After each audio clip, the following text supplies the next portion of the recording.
ikut menyaksikan betapa pondok ini zaman itu masih Kiai As'ad jadi tonggak sejarah penting dalam NU, yaitu kembali ke Khittah 26. Kita tahu NU dulu itu ormas, kemudian era Gus Wahid jadi partai politik, era Gus Dur karena saran beberapa kiai, wa fi muqaddimihim ada Kiai As'ad, Kiai Ahmad Siddiq dan beberapa kiai, kembali lagi ke Khittah 26, yaitu menjadi ormas, organisasi masyarakat yang menaungi, yang mengayomi, yang menganjurkan mazhab ahli sunnah wal jamaah. Tadi Gus Azaim cerita betapa pentingnya para pendiri, para muassis yang diibaratkan sebagaimana pohon. Saya masih ingat Dawe Mbah Mun. Saya nanti cerita mas saya sebentar, terus cerita kitab Al-Ataqoh As-Somadiyah dikarang Said Muhammad, fawaidnya maksudnya. Kalau Islam Arab, ini kata Mbah Mun, kalau Islam Arab itu contohnya kayak pohon kurma, jadi kuat. Dan wajah tasbihnya itu di daunnya tidak jatuh. Tapi kalau Islam Indonesia kata Mbah Mun itu kayak padi, jadi ya agak doyong-doyong sedikit gitu. Jadi untuk menghadapi angin besar itu pilihannya dua, Anda kekar kayak kurma atau fleksibel kayak padi. Jadi ya doyong-doyong sithik gitu. Ada koruptor sowan, salam templeknya ya diterima gitu. Ada calon bupati cantik ya didukung, pokoknya agak-agak doyong gitu. Tapi baru kayak doyong itu nggak bisa roboh karena fleksibel. Jadi kazar in akhraja syatahu, jadi ada dua tamsil. Karena memang menghadapi orang fasik, orang dolim ini, kita sebagai ulama itu ya kebingungan. Ini mungkin Ki Afif bisa batul masail ini. Karena pertanyaannya gini, saya berkali-kali digojlok sama bapak saya. Berteman orang fasik hukumnya gimana? Pasti dijawab haram. Tapi kalau pertanyaannya dibalik, membina orang fasik hukumnya gimana? Baik. Dan bisa membina kalau berteman.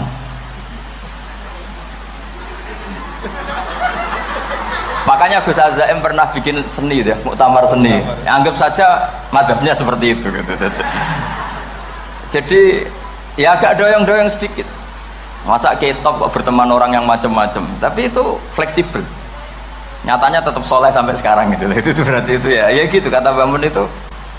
Jadi untuk menahan angin yang besar pilihannya hanya dua, Anda kokoh kayak pohon kurma atau fleksibel kayak padi. Nah Islam Indonesia kata Mbah Mun itu pari wae katanya, padi. Jadi ungkapan-ungkapan para masayah ini penting karena khazanah yang saya baca. Saya berkali-kali cerita ini dalam kitab Khilyatul Auliya. Itu Abu Nu'aim Al-Asfihani cerita tentang riwayat Sufyan bin Uyainah, ini gurunya Imam Syafi'i. Itu setiap kali Nabi Isa dan Yahya, ini dua nabi yang sepurun, sama-sama masih muda.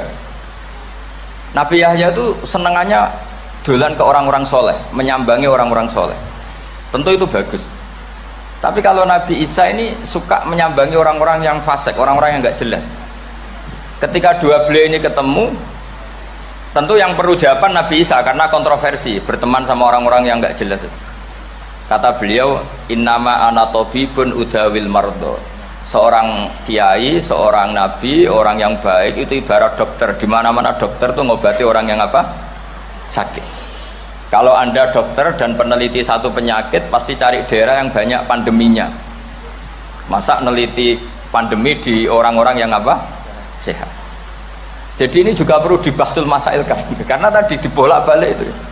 Bina orang berteman orang fasik hukumnya haram karena wa in kana dasarrin fajannibhu sur'atan. Tapi kalau bina orang fasik hukumnya baik. Bisa bina kalau berteman. Jadi fikih itu ya karena dibolak-balik. Makanya sholat juga gitu, sholat yang tumakninah yang lama itu ya bagus. Masa jagongan mbek pangeran nggak asik, jagongan sama teman aja asik, masa jagongan sama pangeran tidak apa asik. Tapi kalau Ibnu Abbas sholat tuh cepet. Ketika ditanya kenapa kalau Anda sholat cepet, setan baru tata-tata mau goda saya sudah selesai kata. Karena setan itu ya jaga jaim tuh, jaga image. Jadi kalau mau goda orang itu ya surinan dulu, macak-macak dulu. Ternyata mau ke situ sholatnya sudah selesai. Lah kebetulan mazhab saya itu yang kedua itu gitu. Jadi kalau Gus Azaim itu sholat lama sekali. Itu ada mazhab tandingan, yaitu mazhab saya. Itu karena ini sepuh saya, meskipun top beliau tapi sepuh saya. Saya sudah 50, beliau baru 40. Ini berarti baru memulai kiai. Kalau pakai umur nubuah ini baru memulai. Jadi mazhab itu penting. Jadi pembanding itu harus diutarakan. Sehingga dalam fikih manapun itu sebuah mazhab itu harus diuji itu lewat pembanding. Dulu itu setiap debat fikih antar ulama itu mesti nggak ada yang menang. Misalnya saya kiai kelihatan miskin itu ya baik supaya santri-santri yang miskin itu punya teman gitu. Karena rata-rata santri itu miskin. Nah, dikancani kiai kan seneng gitu. Tapi problemnya kiai yang miskin itu ya nggak bisa nolong santri karena dia sendiri apa? Miskin. Gitu. Makanya dulu Imam Syafi'i itu pengagum orang miskin. Setelah ngaji Imam Malik tanya, ya Imam Malik, orang yang sealim jenengan itu siapa? Jawabnya Imam Malik lucu. Dulu Abu Hanifah, sekarang orangnya sudah meninggal ya. Ilmunya dititipkan atau diwaris oleh Muhammad bin Hasan Asy-Syaibani. Akhirnya Imam Syafi'i dibiayai Imam Malik ke Irak. Imam Syafi'i miskin, bisanya ke sana dibiayai Imam Malik. Itu seperti Abu Yasin Muhammad masyhur, ini murid beliau. Kalau ada santri boyong kan mesti apa? Disangoni. Ketika datang ke Irak, Muhammad bin Hasan Asy-Syaibani itu nata uang, nata emas itu di ruang tamu. Jadi ngitung uang itu di ruang tamu. Miliatan. Ini kaget, ini kiai kok kedonyan kata Imam Syafi'i gitu. Tapi apa kata Muhammad bin Hasan Asy-Syaibani? Anda kagum ini, Anda kaget ini. Kalau kamu menyoal orang soleh kaya, ini tak kasihkan orang-orang fasik. Biar dipakai judi, dipakai selingkuh, dipakai maksiat. Jangan-jangan. Harta ini harus tetap di orang soleh. Kalau ke orang fasik, bahaya. Berarti kiai boleh kaya? Boleh. Semenjak itu ada gerakan kiai kudu sugih. Ya ada yang kesampaian, ada yang enggak gitu aja. Tapi karena kalau pakai logika fikih, harta itu fitnah. Oke, seakan-akan harta itu masalah. Tapi kalau ini dikuasai orang dolim, maka masalah besar. Jika orang-orang soleh ini harus juga menguasai harta. Nah, terus lama-lama dikiaskan kekuasaan. Kalau yang kuasain orang fasik, orang tidak sholat, ribet. Akhirnya kiai terus dukung, ya akhirnya ikut politik tadi. Nak menawa bupatinya kena diatur gitu. Diatur kon sholat, orang yang sesi proposal, maksudnya diatur yang sholat maksudnya. Ini cerita-cerita apa logika fikih. Makanya saya sering ngaji kitab-kitab itu, diantara yang saya suka adalah ada dialog besar yang terjadi di antara orang-orang pilihan, termasuk bahkan di antara para nabi dan Tuhan. Jadi unik, Allah sendiri kadang mengajari kecerdasan para nabi itu ya lewat dialog. Masyhur itu, Nabi Ibrahim itu punya ruang khusus untuk sholat dan tidak boleh siapapun masuk situ. Tahu-tahu ada yang sudah di situ. Beliau buka, kaget. Siapa memberi izin ke kamu yang punya rumah ini? Saya yang punya rumah dan saya tidak memberi izin kamu. Yang memberi izin saya itu yang punya saya, kamu dan rumah ini. Yaitu Allah Ta'ala katanya. Wah berarti kamu malaikat dong? Iya, saya malaikat Israel. Disuruh nyabut nyawa kamu kan? Ya agak sopan karena nggak pernah mondok di Salafiyah gitu, namanya malaikat Israel itu. Itu akhirnya Nabi Ibrahim bilang, wah itu keliru, Anda pasti keliru. Hal ra'aita habiban yumitu habibah, hal ra'aita khalilan yumitu khalilah. Saya ini Khalilur Rahman, saya ini kekasih Allah, masa ada kekasih bunuh yang dikasih? Itu Israel akhirnya ngaji, masuk akal juga. Ternyata perintah ini mungkin hoax ya, pokoknya dia terus mikir akhirnya. Iya ya, masa ini kekasih Allah kemudian oleh Allah dibunuh, dimatikan. Terbanglah Israel, matur lagi, ya Allah, kata Ibrahim, hal ra'aita khalilan yumitu khalilah. Masa kekasih bunuh yang dia apa? Kasih. Kayaknya masuk akal Gusti. Mulai ngaji lah kira-kira gitu malaikat itu. Akhirnya oleh Allah dijawab, ya sudah begini, kamu datang ke Ibrahim bilang, hal ra'aita habiban yakrahu ayyalqa habibah. Masa kekasih tidak siap ketemu yang dikasih. Nah, jadi akhirnya Nabi Ibrahim, Israel datang lagi. Logikanya sekarang nggak gitu, begini katanya diajarin. Hal ra'aita habiban yakrahu ayyalqa habibah. Masa kekasih tidak siap ketemu yang dikasih. Kata Ibrahim, oke, ya, terus mau meninggal. Jadi kalau jenengan cinta betul sama Allah ya harus, ya tidak usah, jangan sekarang tapi. Kalau mati di rumah aja, kalau di pondok ngerepotnya kiainya nanti itu. Tapi nanti setelah punya cucu banyak lah. Nah, barokahnya baca ini, dialog-dialog orang pilihan ini akan tersibak. Karena tidak dalam semua kebaikan itu nggak ada logikanya, rata-rata ada logikanya. Misalnya begini, kalau Anda orang soleh, kemudian anak Anda pamit mau sekolah di Jerman, pilihan Anda mengizinkan apa enggak? Karena potensi jadi fasik ya tinggi, karena di tempat-tempat maksiat. Potensi berdakwah dari daerah yang untuk daerah yang tidak ada dai-nya menjadi ada. Itu mesti ulama itu berdebat. Misalnya punya anak pamit mau kembali atau keluarga. Yang satu cara berpikir optimis. Awal ada dai di beberapa negara Eropa itu ya barokahnya imigran, pekerja, mahasiswa. Dan semua itu bumi Allah, harus ada tasbih, harus ada tahmid. Dan itu harus dimulai dari kemauan atau mengizinkan anak asuh kita ke sana.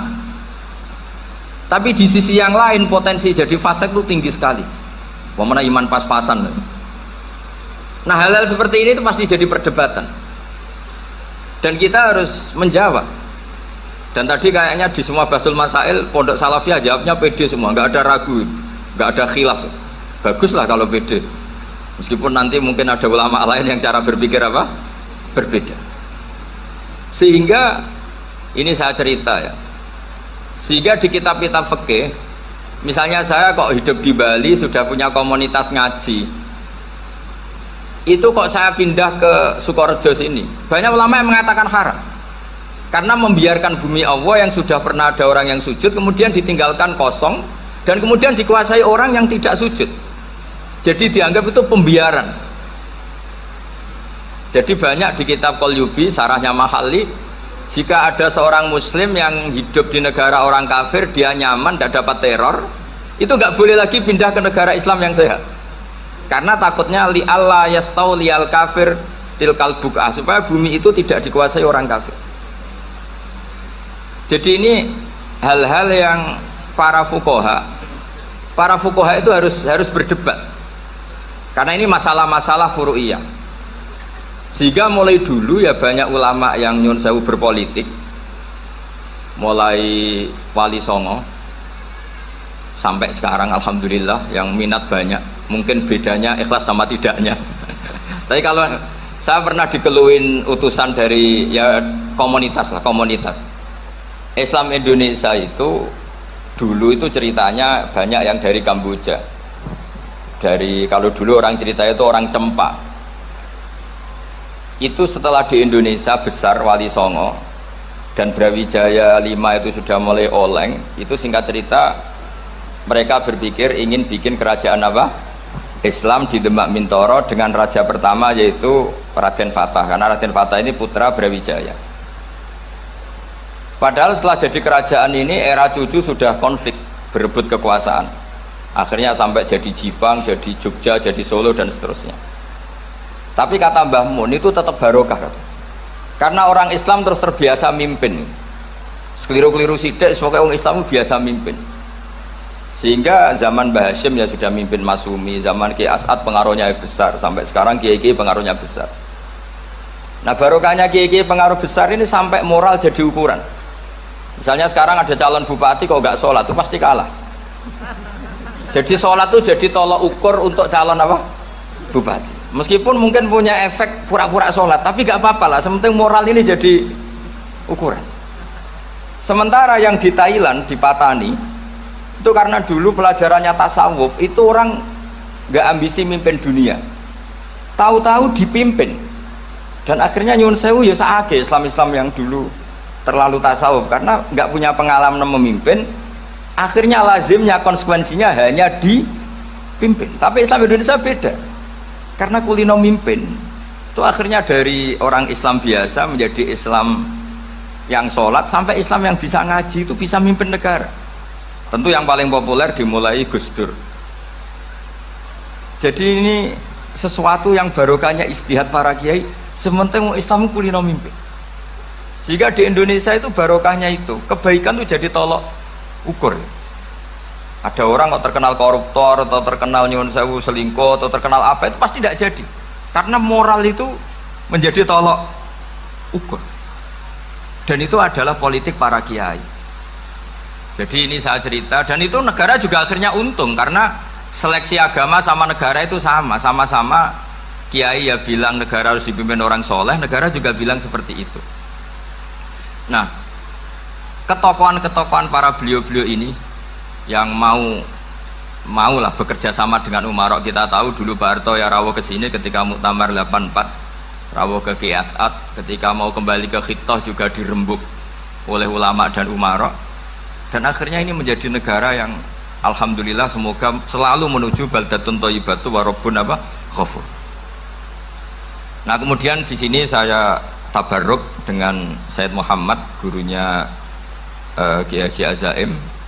Saya mau cerita tentang amaliyah tadi. Saya sebetulnya nggak niat bacakan bab itu, gara-gara ada khataman jumlahnya banyak saya jadi pusing. Ini panitianya tanya, khatam betul apa enggak? Iya Gus, khatam betul. Tapi kayaknya saya tidak yakin itu. Karena saya ini kan dari pondok tahfidz itu. Biasanya anak khataman itu ya rodok bodoni itu. Dibaca buanter sing nyemak yang mendelok pojok tok. Mergo kebanteren. Nah, akhirnya lafat-lafat yang di tengah itu enggak di apa? Baca. Tapi ya semoga dimaafkan Allah lah. Yang jelas itu enggak. Tapi saya mau cerita ya. Jadi cara berpikir Said Muhammad ini nanti juga saya teruskan di Ma'had Ali. Ini saya baca ya.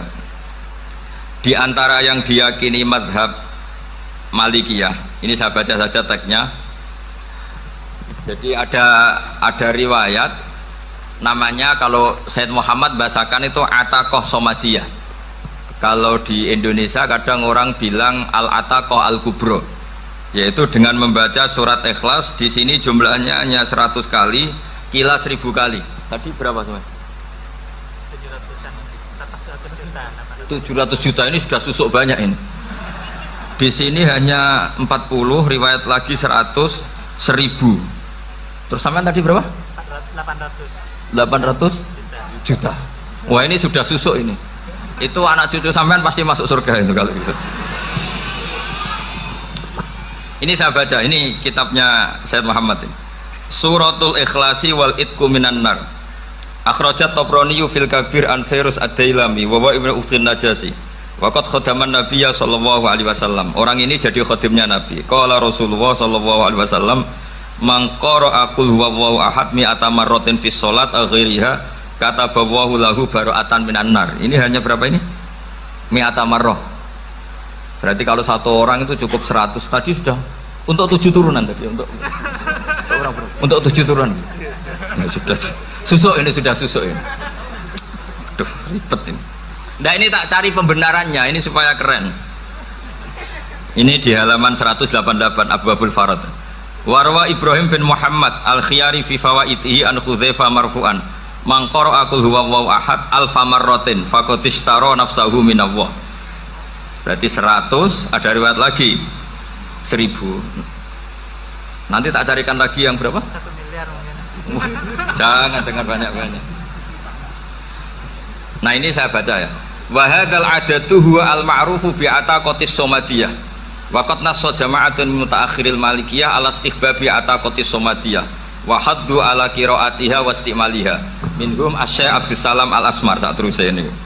Jadi kullu haula'i istahabbu ataqata somadiyah ma'atirafi ba'dihim kal misnawi bisyiddati fi hadisiha i'timadan ala anna hadha minal fadha'il allati yutasahalu fiha faman sa'a yasta'milaha roja'a khusulama fiha fala ba'sa bidzalik ala syarti alla ya'taqida thubuta dzalika anin nabi sallallahu alaihi wasallam hatta la yaqa'a fil kitsbi alaihi. Jadi intinya itu silahkan Anda bikin jumlah sesuai versi Anda, yang penting Anda jangan kampanye kalau itu perintah Kanjeng Nabi Muhammad sallallahu alaihi wasallam. Karena kalau kamu atasnamakan Nabi kemudian jumlahnya sampai 800 berapa? 800 juta, berarti Nabi mengajarkan masyaqqah pada umatnya. Jadi cukup yang riwayat itu di sini hanya 100 sama 1000. Jadi kalau jumlah tadi untuk 7 apa? Turunan. Jadi kamu harus ditutup dengan doa, ya Allah, semua itu bukan untuk saya tapi untuk 7 turunan. Tolong catat ya Allah. Karena itu. Jadi artinya gini loh ya, orang Indonesia yang sering mempraktekkan atakosomadiyah itu bukan tanpa dalil. Ternyata dalam madzhab Maliki, saya masih ingat ketika mbah saya kandung, bapaknya bapak, asmane Mbah Nur Syam, itu wasiatnya minta dibacakan 4.000. Yang baca pas itu ya bapak sama anak-anaknya. Dan kemudian alhamdulillah zaman akhir itu mulai agak ngawur. Kalau ada acara itu wong liya kon maca anake mlebu metu gak melok maca. Itu keliru, saya jamin itu keliru. Saya sering kalau mimpin di rumah, kalau yasinan di tonggo-tonggo kok anaknya gak maca, saya keluar. Bapakmu wong liya kon maca, kata saya gitu. Jadi itu menurut saya itu yang jelas. Saya sampai ngisi begini, yang ada riwayatnya itu idza mata ibnu adam min qata amaluhu ila min salatin shadaqatin jariyah au ilmin yuntafa'u bi awaladin sholihin yatullah. Itu tidak ada di hadis au kiyayin sholihin yatullah, kata saya. Yang ada itu awaladin apa?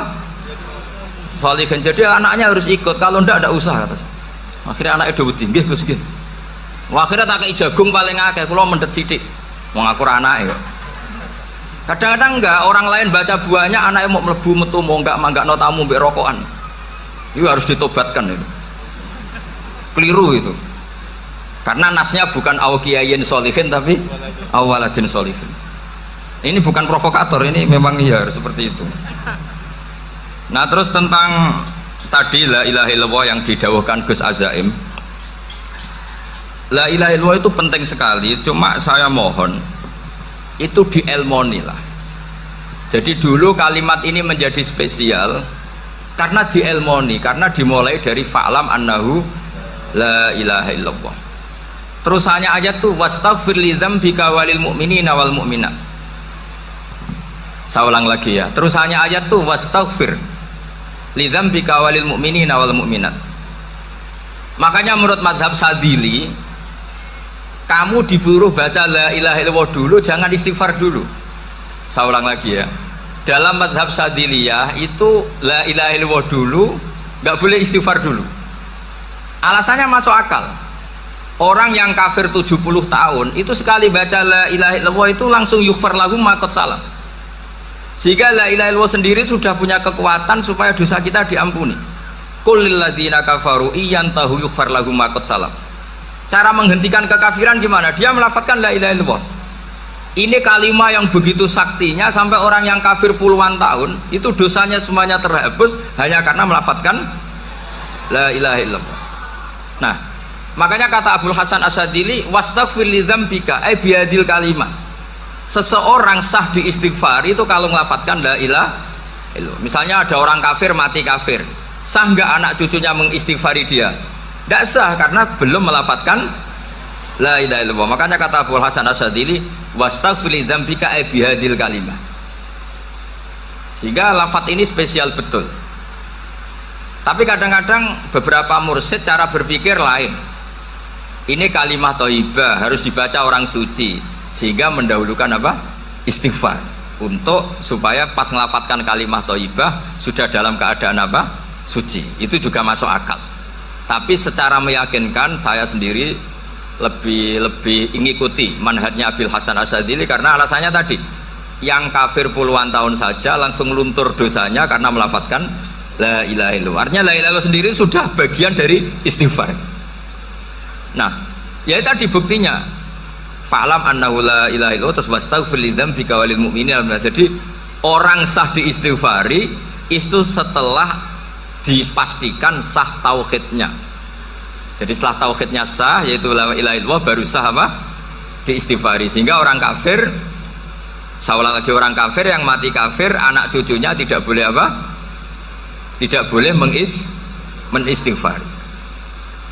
Terus saran saya kedua, la ilaha illallah itu filosofinya itu nafyun li uluhiyati ghairillah wa isbatun li uluhiyatillah wahdah. Filosofi la ilaha illallah itu gimana? Menafikan semua selain Allah itu tidak Tuhan dan hanya menuhankan Allah semata. Nah itu caranya gimana? Caranya kita harus terbiasa ini, karena tadi saya dibilangin panitia ini rata-rata mustameknya atau mustamiatnya ini santri. Caranya gimana? Dilatih pakai logika. Saya berkali-kali cerita kalau ngaji, saya sekaligus kampanye. Allah itu Tuhan yang begitu fair.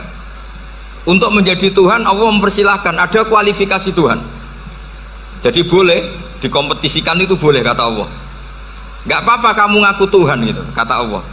Tapi nak ngaku pangeran itu paling gak ya direputasi lah, ada verifikasinya. Dimulai dari apa? Ya kalau jadi Tuhan itu setidaknya bikin langit bumi lah, aturannya gitu. Jadi kalau daftar bupati ya daftarlah ke KPU. Masa tahu-tahu jadi apa?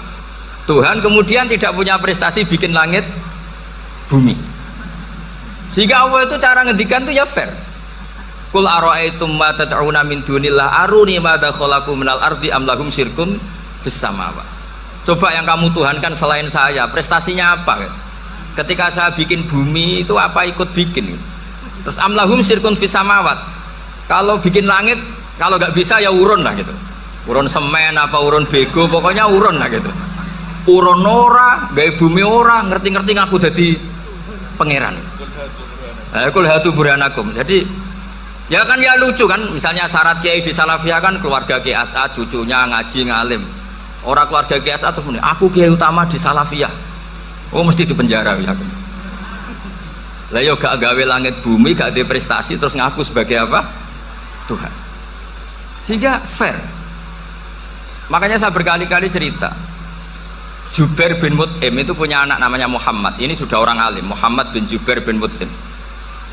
Itu cerita awala islami abihi. Mut'im itu orang pinter sekali. Saking pinternya dia jadi delegasinya orang Quraisy datang ke Rasulullah sebagai negosiator untuk membebaskan Asra Badrin, tawanan perang apa? Badar. Yang namanya disuruh itu pasti orang pinter. Tapi apa yang terjadi ketika nginep di masjid, karena zaman itu gak ada hotel, nanti jadi geger. Orang musyrik nginep di masjid hukumnya gimana? Bahsul masail tok. Zaman itu mau tidak mau, kalau sekarang kan ada hotel, kiai juga punya wisma. Apa yang terjadi? Orang ini cerdas sekali. Dan delalah Nabi pas sholat maghrib itu baca wattur wa kitabim mastur sampai am khalaqus samawati wal ard. Ya kalau kamu jadi Tuhan ya setidaknya menciptakan langit bumi lah. Namanya jadi Tuhan ya ada persyaratan kan.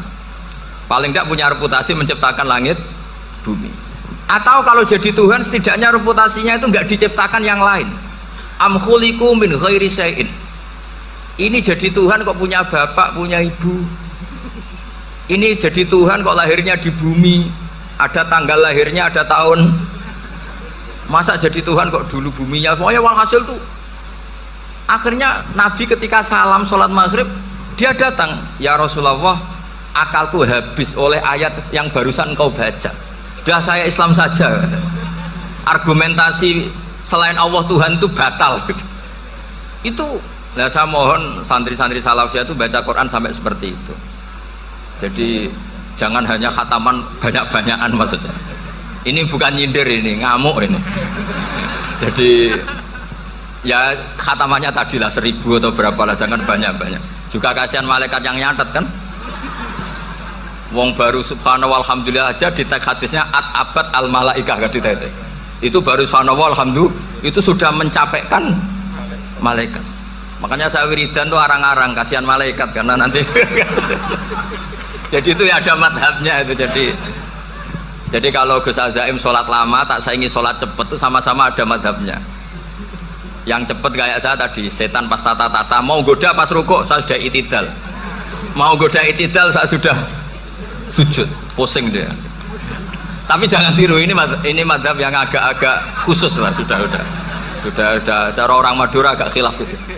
Khilaf ya, khilaf ini agak khilaf ini sudah. Tapi saya ingin lah, sampean kalau ngaji Quran itu dilatih berlogika. Jadi Allah itu fair, nggak apa-apa kalian ngaku Tuhan tuh nggak apa-apa, tapi tunjukkan prestasi kamu apa. Aruni ma dakhalaqu minal ardi am lahum syirkun fis samawati am khalaqus samawati wal ard. Diulang lagi, am khuliqu min ghairi syai'in. Setidaknya kalau jadi Tuhan itu ya nggak butuh yang lain lah. Masa jadi Tuhan kok wujudnya saja butuh orang lain, butuh bumi, eksistensinya butuh makan, butuh minum. Makanya Allah cara meniadakan uluhiyah selainnya itu, Allah itu redaksinya itu mengena sekali. Yaitu tadi dengan cara-cara seperti itu. Sebagian ayat disebutkan ma asyattuhum khalqas samawati wal ardi wala khalqa anfusihim. Wong Tuhan kok nggak punya reputasi bikin langit, bikin bumi, bahkan untuk menciptakan dirinya sendiri saja nggak bisa.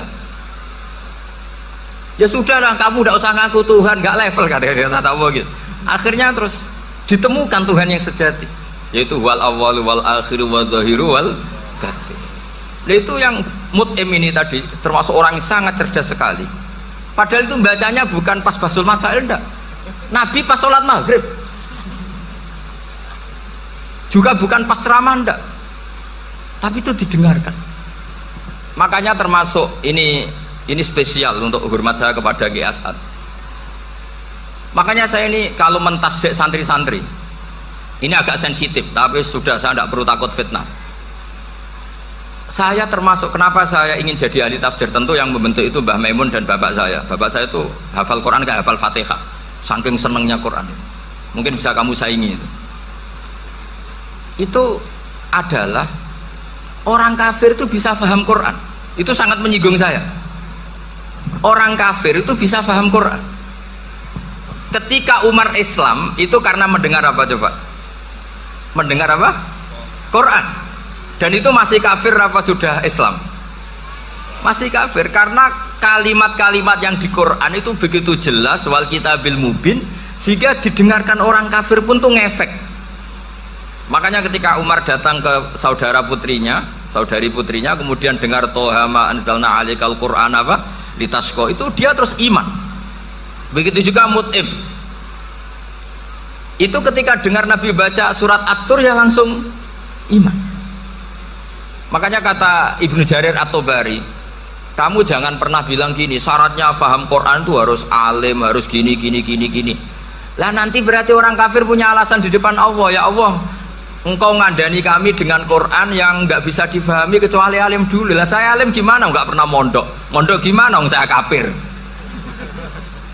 Jadi artinya gini loh, kata Ibnu Jarir At-Tabari, Allah tidak mungkin mengatakan gini, ifhamil Quran bima la fahmalaka. Quran itu harus kamu fahami, sementara orang kafir karena lafadznya Quran khusus nggak bisa memahami. Makanya Quran itu dibaca, itu banyak orang kafir yang menjadi muslim karena mendengar apa? Al-Quran, padahal kafir. Nah termasuk tadi Muhammad bin Jubair bin Mut'im ini itu menjadi Islam ya karena mendengar Quran, padahal dia saat itu masih apa? Kafir. Karena tadi logika, misalnya nggak paham secara lafadz Arab. Sekarang misalnya nyuwun sewu ada orang ateis, saya pernah didatangi seorang ateis yang nggak percaya Tuhan. Saya mau Islam Pak Ba, asal Anda bisa menjelaskan Tuhan itu siapa. Coba Quran dibaca secara makna, tidak secara lafadz tapi secara makna.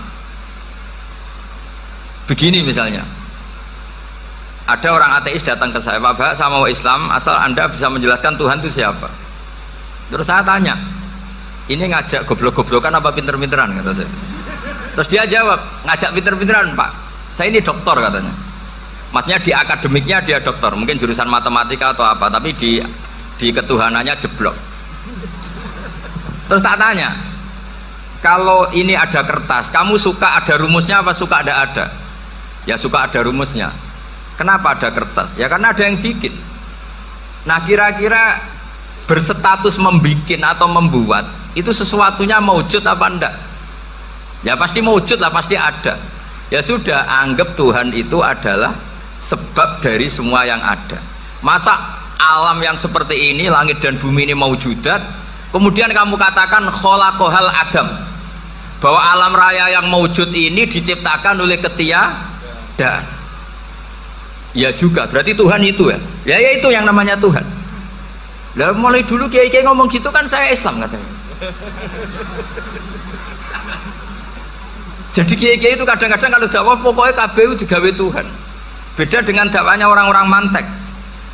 Orang-orang mantek itu kan nggak pernah nyebut Allah. Ini alam khawadis, labuda min muhdis. Meskipun mereka, nah muhdis ini menurut Islam namanya Allah. Tapi sebetulnya kan nggak langsung bilang Allah. Jadi tak kasih tahu, alam raya ini maujud gak? Ya maujud Pak. Bisa nggak sesuatu yang nggak ada menjadi faktor wujudnya yang ada? Ya tidak bisa, namanya nggak ada itu nggak bisa jadi faktor. Nah itu hebatnya ulama-ulama kita ketika mengenalkan Allah itu siapa? Zat yang wajibil wujud. Jadi kita ini kalah pinter ulama-ulama dulu. Ya alhamdulillah kalahnya sama ulama dulu. Kalau kalah sama ulama sekarang isen lah. Jadi ulama dulu sudah pinter. Pasti pertanyaan dasar manusia, hadil maujudat itu man kholaqoha, siapa yang menciptakan? Kalau kamu langsung jawab Allah atau Tuhan, mereka pasti tidak nerima. Ya jawab saja, hadil maujudat mesti kholaqoha maujudun. Nah berhubung maujud ini berstatus pencipta, harus super. Nah super ini oleh ulama disebut wajibul wujud atau musabbibul asbab, yang oleh Islam dinamai Allah. Tapi kita langsung ngomong Allah, ya mesti aja bingungkan kan bagi yang bingung maksudnya. Ya saya mohonlah kalimat-kalimat la ilaha illallah itu diamatilah, diresapi sampai seperti penjelasan saya ini, sehingga punya kualitas ilmu. Karena syaratnya memang fa'lam, harus punya kualitas apa? Ilmu. Ilmu itu apa? Ma'rifatus syai' ala ma huwa alaih. Mengenal sesuatu sesuai detail-detail sifatnya sesuatu itu. Misalnya kalau Allah sudah jadi Tuhan, ya harusnya qabla kulli syai'. Masa Tuhan sama yang dituhani wujudnya dulu yang dituhani? Ditemukanlah sifat awal atau qadim. Makanya benar Gus Azaim tadi, kalau sudah bertauhid harus hafal akidah berapa khamsin. Dimulai apa? Wujud. Kenapa harus dikatakan wujud? Karena alam raya ini kadung maujudat. Hadhil alam maujudun. Masa maujudun kholaqohul adam, masa maujudat kholaqohal adam. Nah itu yang disebut am khuliqu min ghairi syai'in am humul khaliqun. Jadi saya mohon semohon-mohonnya, cobalah tradisi-tradisi lihat baru ayat ini dihidupkan lagi, sehingga kita baca Quran itu sekaligus menjadi orang yang sangat argumentatif. Karena Quran adalah qul falillahil hujjatul balighah. Dilatih. Jangan bosan, dilatih. Makanya kalau saya baca ayat-ayat seperti itu, cek fair Allah itu. Fair betul. Nggak apa-apa saya punya pesaing kata Allah, tapi yang imbang dong. Pas aku gawe langit ya bantulah. Atau ada langit tandingan lah kira-kira gitu. Kalau saya bikin bumi ada bumi. Nah misalnya sekarang orang Cina bikin matahari, materinya dari mana coba? Dari yang sudah ada sekarang kan? Tetap saja agak ikut bikin kan? Tapi kalau Allah bikin langit bumi minal adam minal wujud. Kalau mereka paling rekayasa yang sudah wujud di otak-atik. Nah, harus sampai seperti itu. Sampai kata Gus Azim kul hatu apa? Burhanakum tadi. Jadi ini cara-cara kita untuk menguatkan iman. Aruni madza khalaqu minal ardi am lahum syirkun fis samawati. Terus kata Allah, itu nih bi kita bimin qabli hadza au atharatim min ilmin. Kalau kamu enggak setuju teori ini kata Allah, cari kitab suci versi Anda. Aturan jadi Tuhan itu apa itu? Ya tetap saja semua kitab suci akan mengatakan di mana-mana Tuhan itu pencipta langit dan bumi. Jangan yang lahir di bumi jadi Tuhan. Jangan Lata Uzza jadi Tuhan. Jangan karena sakti jadi Tuhan. Nah ini di sini pentingnya ilmu balaghah, ilmu mantek yang alhamdulillah di pondok-pondok kita masih diajari. Makanya kata mantek sebetulnya ilmu akal hanya menemukan hadil maujudat khalaqaha maujudun. Nah yang maujud ini siapa? Ya wajibul wujud. Nah kemudian Islam menamai ini Allah Subhanahu wa ta'ala. Makanya ulama dulu tuh kalau ngetikan Allah itu siapa? Zat sing wajibul wujud. Itu filosofinya luar biasa. Karena dengan seperti ini bisa menafikan teori ateisme bahwa alam raya ini diciptakan oleh ketiadaan. Makanya saya bilang tadi ngajak goblok-goblokan apa pinter-pinteran gitu. Lah nek ngajak goblok-goblokan yang ini hadhil maujudat khalaqahal adam. Terus kita goblok bareng. Loh iya kan barang maujud diciptakan yang tidak maujud. Wong ora wujud kok mempengaruhi sing wujud. Ya monggo nak goblok bareng kata. Akhirnya, gak Gus, saya ini dokter masa kamu ajak goblok? Ya sudah pinter saja kata saya. Alhamdulillah karena debat kecil ini dia menjadi nyaman lagi dengan apa?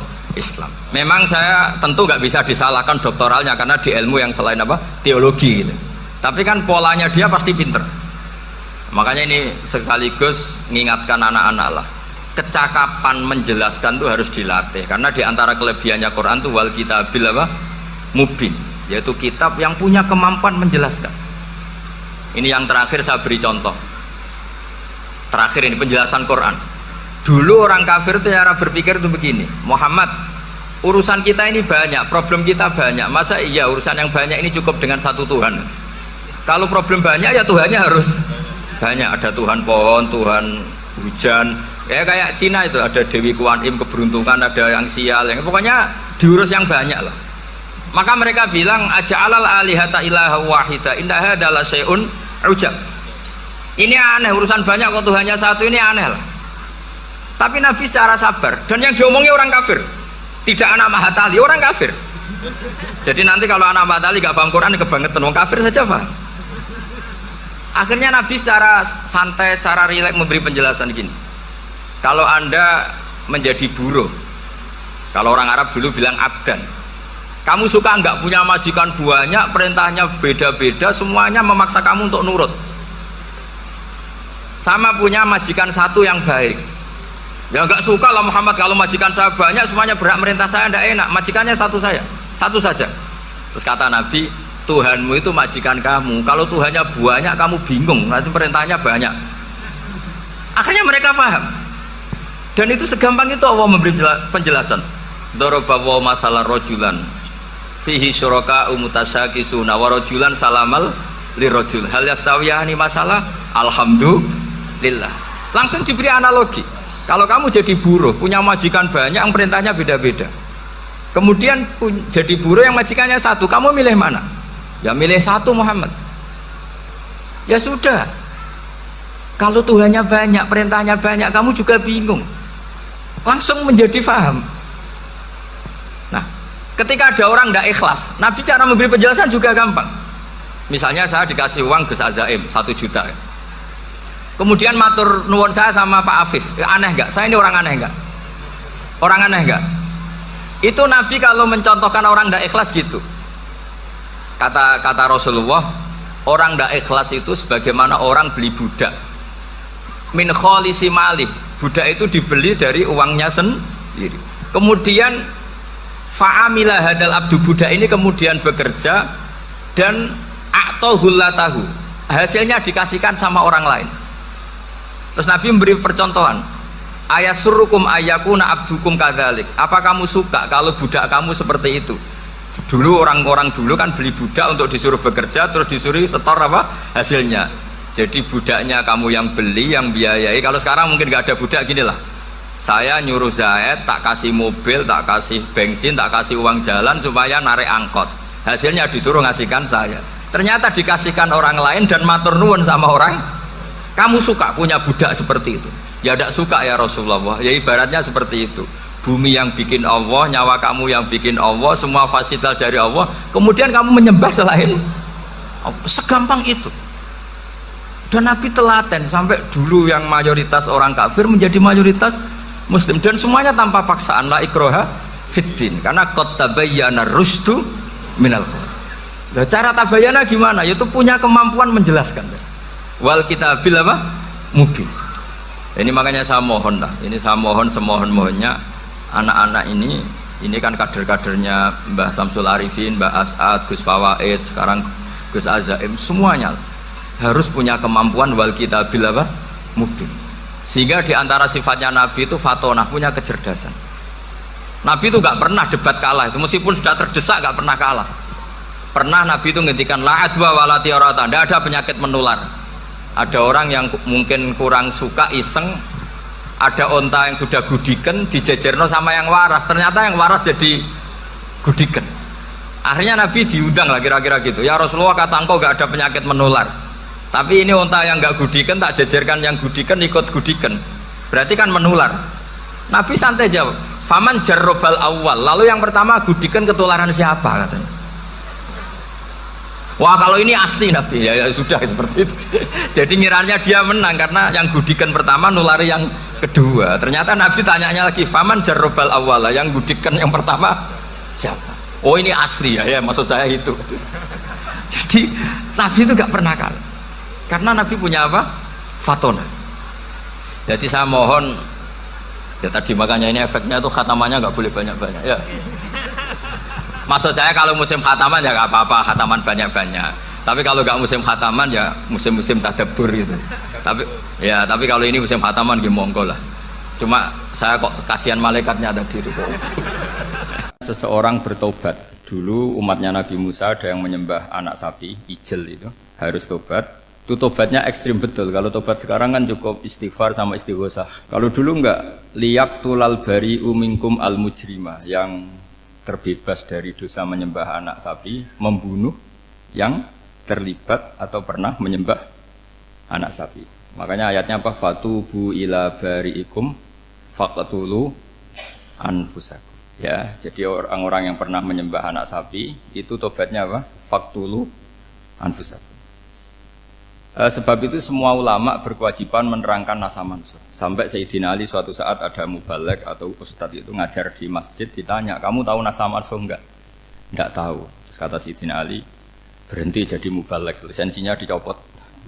Dicopot, kemudian halakta wa ahlakta, kamu rusak juga merusak.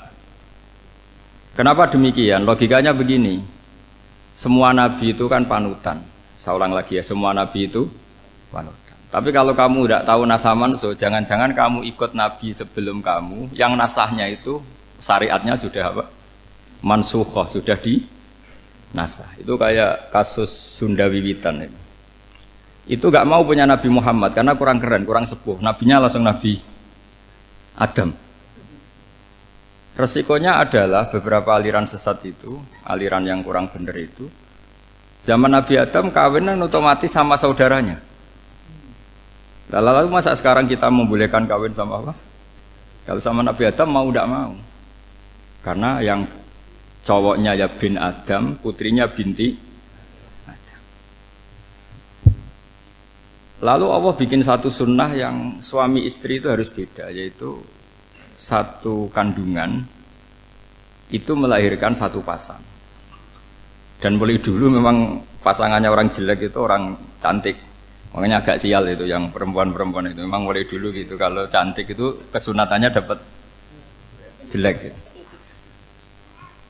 Nanti sama-sama masuk surga karena yang cowoknya ibadahnya syukur, yang ceweknya sabar ya. Itu nanti sama-sama. Nah kebetulan si Qabil itu ganteng sekali Qabil. Berpasangan dengan Labuda itu jelek gembrot, pokoknya tidak cantik. Enggak lah, kebalik. Qabil itu berpasangan sama Iklimah. Jadi Qabil ganteng, punya adik kandung namanya Iklimah itu cantik sekali. Yang Habil itu rapati apa? Berarti yang Habil apa? Ya rapati ganteng, berbarengan dengan Labuda juga rapati cantik. Nah karena tadi ya berarti Qabil bareng siapa? Iklimah, Habil, Labuda. Maka untuk kawin ini nggak boleh satu kandungan. Jadi dulu karena nggak ada perbedaan ibu bapak, mau tidak mau beda, yang penting beda. Yaitu akhirnya apa? Qabil dapat Labuda, yang Habil dapat Iklimah karena beda kandungan. Itu sudah cukup. Akhirnya kan nggak terima si Qabil. Masa orang ganteng dapat orang jelek. Jadi mulai dulu itu maunya orang ganteng ya dapat orang cantik, nggak terima. Tapi Allah ngatur seperti itu. Akhirnya terjadi percekcokan. Nah, dulu itu semuanya itu religius sehingga ukuran percekcokannya masih religi, yaitu ya gini saja, kita ngadakan korban yang diterima itu ya menang. Ya ternyata dalam kompetisi itu yang menang siapa? Habil. Akhirnya Habil jadi menikahi siapa? Iklim. Kalau sekarang kompetisinya kan siapa paling kaya ya menang. Lebih gampang. Nah kemudian bayangkan misalnya, ya saya ini menerangkan asa mansuh. Kita semua sering ngomong, sering berkoar-koar, sering menyarankan atau mewajibkan para nabi itu panutan dalam semua perilakunya.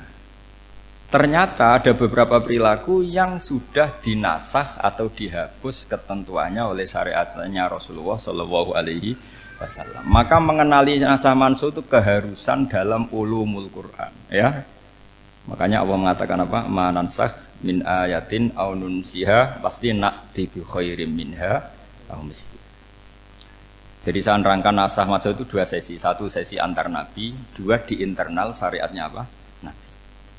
Sekali saja hari ini tok, sudah setelah itu anggap pinter sudah. Kalau sudah jangan tanya lagi.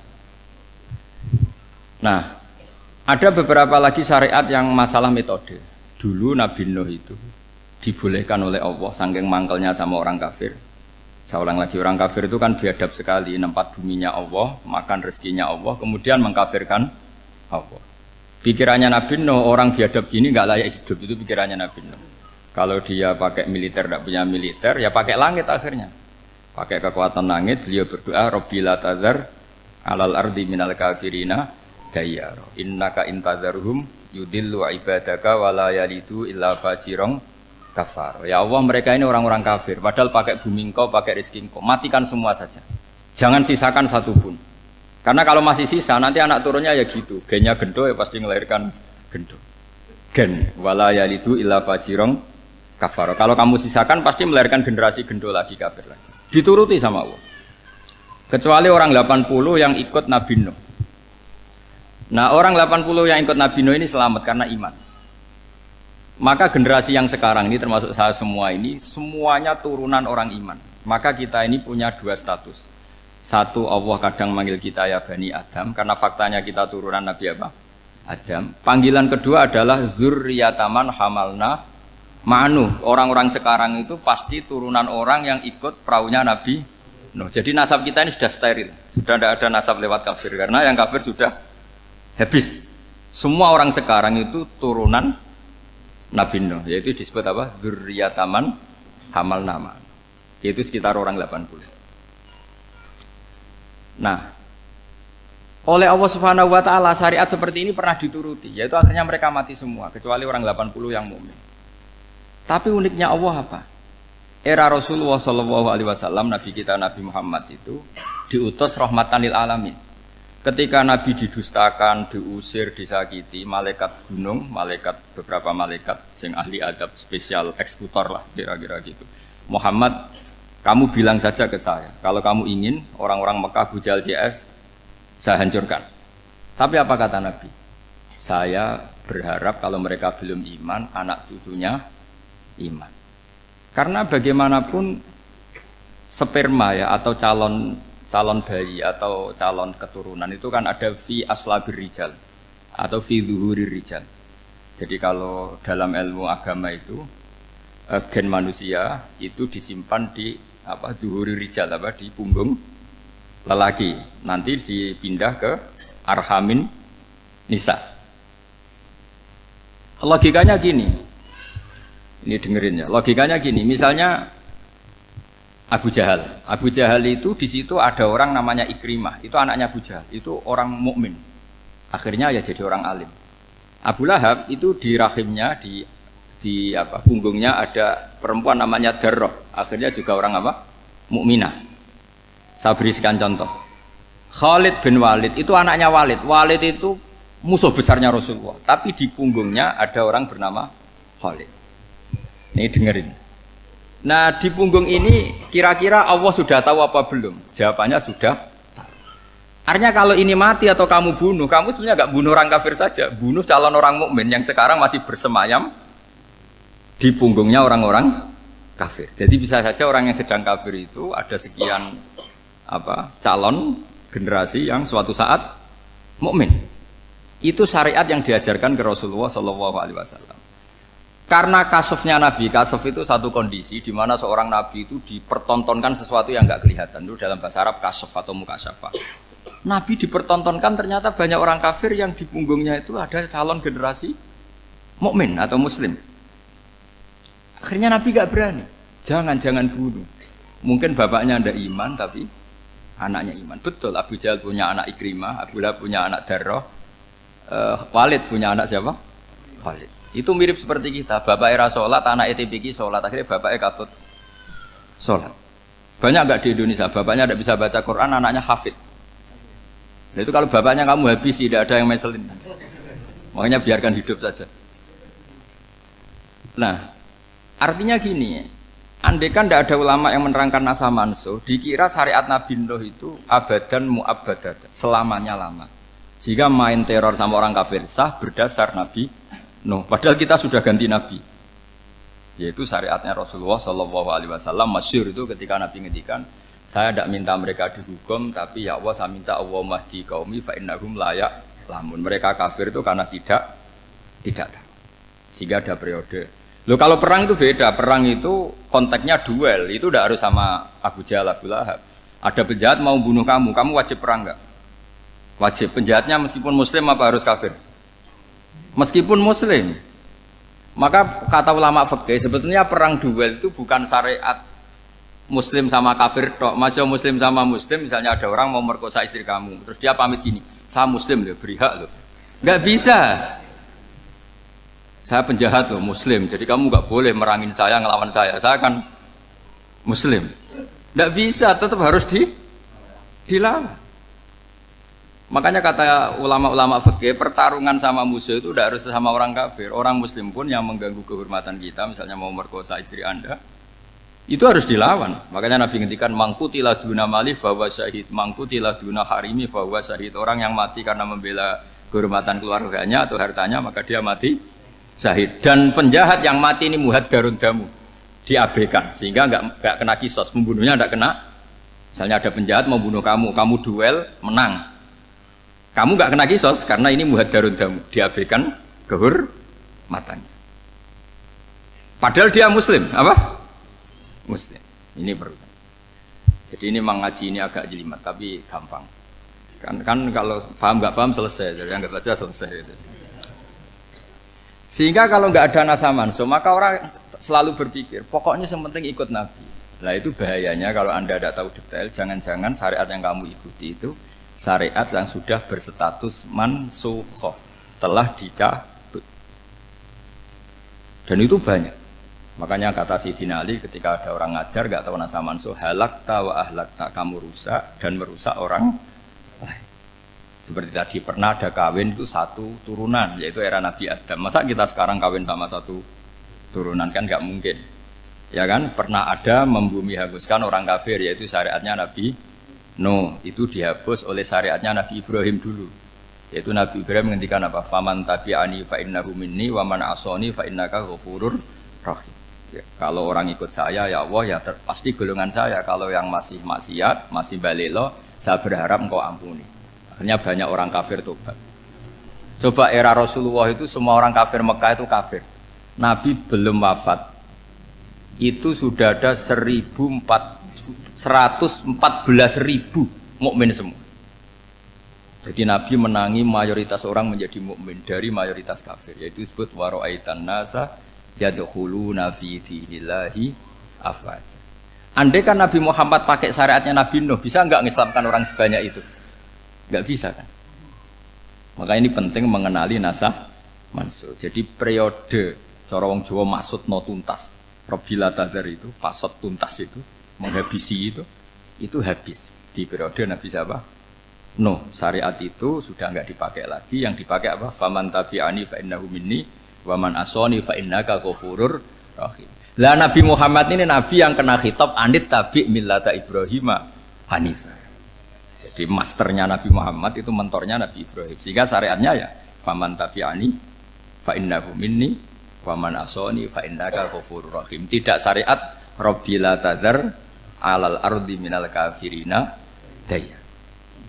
Jelas ya. Jadi mengenali nasa manso itu penting sekali karena kalau ndak Anda halakta wa ahlakta, kamu merusak diri kamu sendiri juga merusak orang lain karena menfatwakan hukum yang sebetulnya sudah berstatus mansukh hanya berdasar itu kan syariatnya nabi-nabi dulu. Syariat yang apa?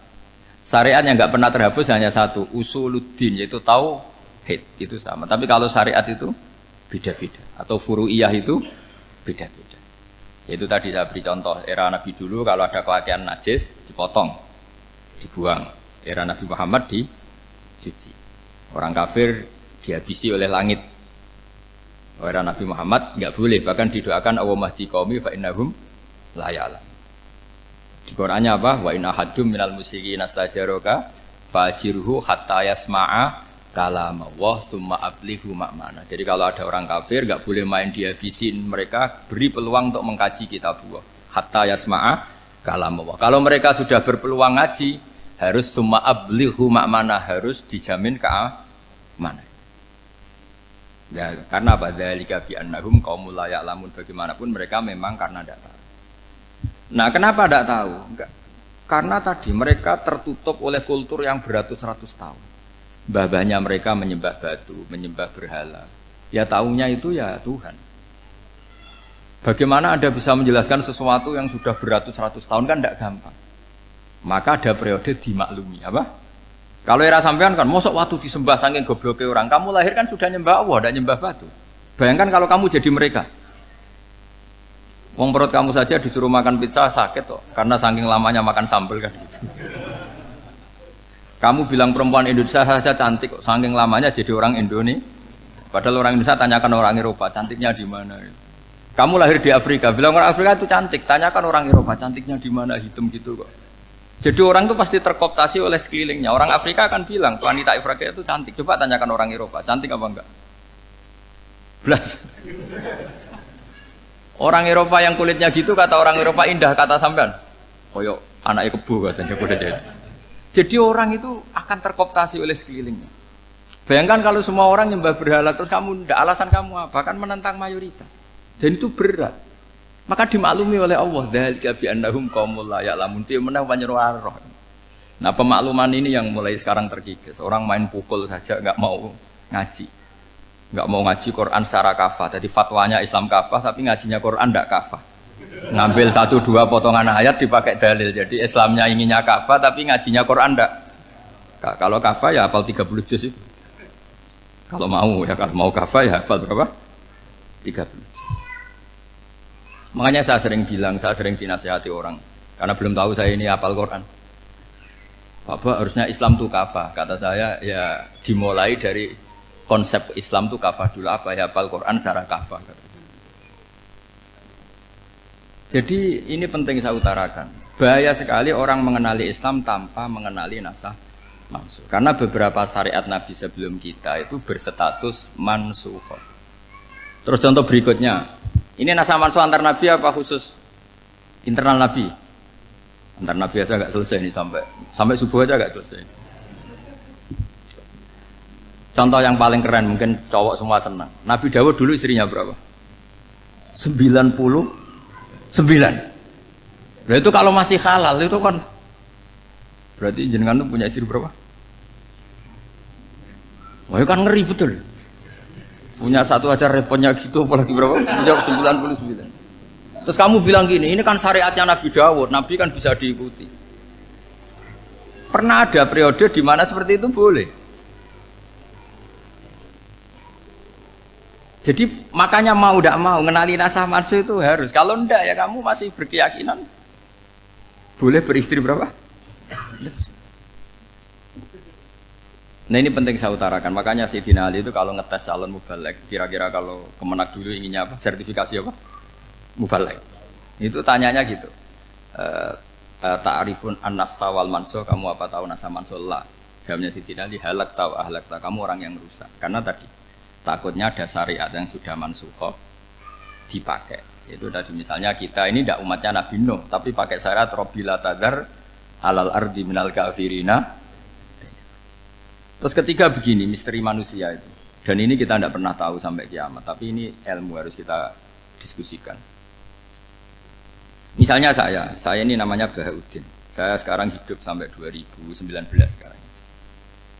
Kan hanya Allah yang tahu berapa turunan saya sampai kiamat dan statusnya kayak apa. Donald Trump juga gitu. Donald Trump itu sekarang kafir, tapi kita tidak pernah tahu nanti turunan keberapa ada yang Muslim. Lah turunan yang calon Muslim ini diletakkan di mana kita tidak tahu. Yang jelas kalau kamu bunuh itu katut itu. Artinya gini, logika membiarkan orang kafir itu ya ada logikanya. Gitu. Logika membunuh karena mereka mau membunuh kita ya ada logika fikihnya, karena kalau kita ada membunuh dibunuh. Makanya semuanya hukum ini terus bergantung al-hukmu yaduru ma'ilatihi wujudan wadam. Di sini terus dipertemukan. Makanya semua nabi itu kalau yang namanya membunuh pasti pas perang saja, karena ini kondisi yang memang pilihannya hanya dua, kalau nggak dibunuh ya membunuh. Ada duel lah itu. Maka ini butuh kajian fikih dan orang nggak boleh subjektif dalam hal ini. Saya ulang lagi, tidak boleh subjektif. Karena tadi, orang yang kamu katakan sekarang misalnya Zaid, kamu itu bodoh sekali. Kenapa bodoh? Tidak hafal Quran, nggak pernah kuliah, nggak pernah ngaji.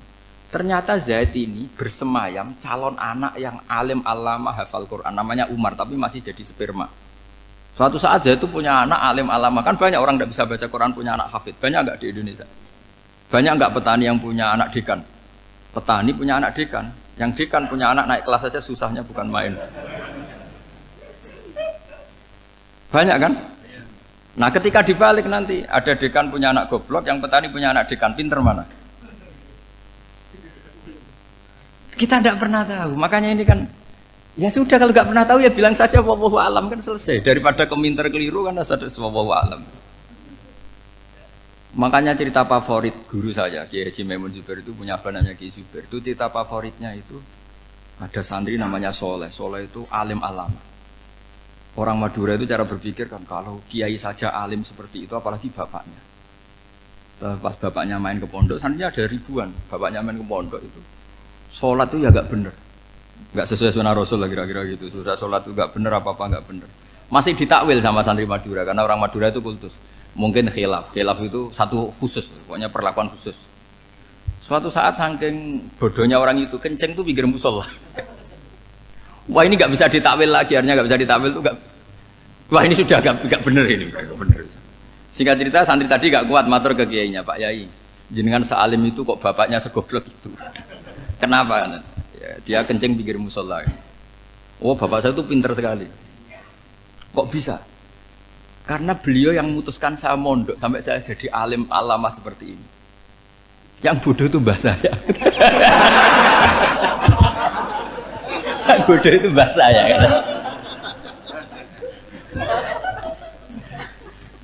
Artinya gini, sekarang misalnya Anda dekan, atau Anda rektor, atau Anda profesor, atau Anda kiai top mubalek kondang. Anda mubalek kondang terus punya anak, gobloknya bukan main. Atau apalagi anaknya ketangkep KPK. Yang satu anaknya orang bodoh jadi dekan. Kalau kompetisi ini pinter mana coba? Ada ahli metodologi tapi anaknya itu terlibat narkoba. Yang ini petani utun, anaknya dekan. Kira-kira kalau dikompetisikan pinter mana? Anaknya pinter petani tadi. Gitu. Yang ketika petani kamu vonis bodoh gitu. Tapi siapa tahu kalau ini menyimpan calon? Paham ya? Kita tidak pernah tahu. Makanya Quran selalu ngajari dalam ilmu sosial itu wa in adri la'allahu fitnatul lakum wa mata'un ila. Dalam ilmu sosial itu kita harus jawab tidak tahu. Karena mobil. Makanya saya tadi pagi ngaji di direktorat, saya bilang, saya pernah diprotes orang, Gus kamu udah jelas 01 apa 02. Ya saya jawab gitu. Manusia itu makhluk yang paling gak jelas gitu. Sekarang soleh suatu saat bisa saja gak soleh. Yang sedang gak soleh suatu saat soleh. Sesuatu yang mungkin rubah kok kamu fanatik itu gimana? Nalarnya itu gimana? Coba kita tahu dulu, Wahsy itu pembunuh Hamzah, akhirnya mati mukmin ya enggak? Padahal orang yang sangat dibenci Rasulullah karena membunuh Sayyid siapa? Hamzah. Sa'labah yang tukang itikaf di masjid akhirnya su'ul khatimah. Kita tidak pernah. Lah kalau nggak pernah tahu ya tidak usah terlalu fanatik, biasa saja. Kayak jenengan seneng saya itu ya saya tidak tahu sampai kapan ya. Saya seneng sampean sampai kapan ya tidak tahu. Kayak suami istri itu. Pas nikah harmonis bulan madu sampai kapan bertanya. Yang jelas paling awet itu pasangan jelek itu pasti nggak awet. Makanya jadi guyonan tuh. Pasangan itu jangan baik-baik gak awet. Kalau jelek itu awet. Ternyata maksudnya cantik sama ganteng. Itu suatu saat pasti jadi jelek. Yang jelek sama jelek pasti jelek terus. Makanya jadi guyonan. Kalau pasangan jelek itu awet katanya. Tapi kalau pasangan baik, ternyata baik wajahnya itu pasti gak awet. Suatu saat pasti jelek. Tapi yang jelek awet. Karena mulai dulu ya jelek sampai itu. Awet jeleknya maksudnya bukan. Ya jelas ya. Jadi saya mohon sekali ini ilmu. Sampai ndak urusan ini bukan urusan cocok ndak cocok tapi ilmu. Ilmu harus kita dengar bahwa syariatnya para nabi itu yang sifatnya furu'iyah, tidak usuliyah, tidak tauhid itu potensi rubah. Sehingga mengkaji nasab manusia itu satu keharusan seorang ulama. Makanya setiap ada syariat nabi hal hadis syariah mu'abbada amla, mansukha amla. Karena potensi itu tinggi. Kita tahu dulu semua nabi sholat menghadap apa? Baitul Maqdis. Era Rasulullah dipindah ke Ka'bah. Tapi kalau kamu katakan total Baitul Maqdis ya tidak juga. Nabi Ibrahim mulai dulu madhabnya ke Ka'bah. Tapi kalau Nabi Musa ke Baitul Maqdis. Terus kamu bilang ini 0102 ya tidak, memang syariat jadi sesuatu yang furu'iyah. Nah, kenapa ini furu'iyah? Jawabannya sederhana. Ketika seseorang menghadap Ka'bah itu menghadap batu apa menghadap Allah? Allah. Ketika menghadap Baitul Maqdis hakikatnya menghadap Allah apa menghadap Baitul Maqdis? Allah. Maka menghadap Ka'bah itu sebenarnya masalah furu'iyah. Yang masalah usuliyah adalah inni wajjahtu wajhiya lilladzi fataras samawati wal ardh. Yang permanen adalah menghadap Allah Subhanahu wa taala. Cuma secara prosedur syariatnya secara zahir menghadap Ka'bah. Maka potensi rubah karena ternyata itu furu'iyah, untuk kiblatnya itu furu'iyah. Yang permanen adalah menghadap ke Allah Subhanahu wa taala. Ini penting ya. Jadi terus sekarang masih antar nabi apa di internal nabi? Ini sudah mau selesai waktunya, sudah habis ini. Internal. Ini sudah selesai, ini sudah pas ini. Mohon Pak Andi. Oh. Jam ini sudah. Sampai mana tadi? Diteruskan apa enggak? Sudah ya, sudah kayaknya sudah. Biar kelihatan cerdas terus. Sekali pertemuan sudah pinter gitu. Berapa? Setengah jam sudah pinter gitu. Yang internal nabi apa antar nabi? Internal ya, sudah sekarang ke internal. Kalau internal lebih banyak lagi contohnya. Yang masyhur tentu masalah Baitul Maqdis. Dulu Rasulullah pernah sholat menghadap Baitul Maqdis 16 bulan. Berapa? 16 bulan, kila 17. Pokoknya khilafnya hanya 16 dan 17. Kalau ada bilang 10 bulan berarti gak pernah ngaji khilafnya. Karena khilafnya itu hanya 17 sama 16. Akhirnya sama Allah diminta disuruh menghadap ke Ka'bah. Saya ulang lagi, itu tetap masalah antar nabi sebetulnya. Begini. Makom itu kalau dalam bahasa Arab bukan kuburan. Kalau di Indonesia kan makomnya Sunan Bonang itu kan kuburan. Kalau makom dalam bahasa Arab itu sesuatu yang pernah dipakai singgah itu namanya apa? Makom. Lalu Rasulullah itu pertama di Medina itu madhab Baitul Maqdis itu 16 bulan.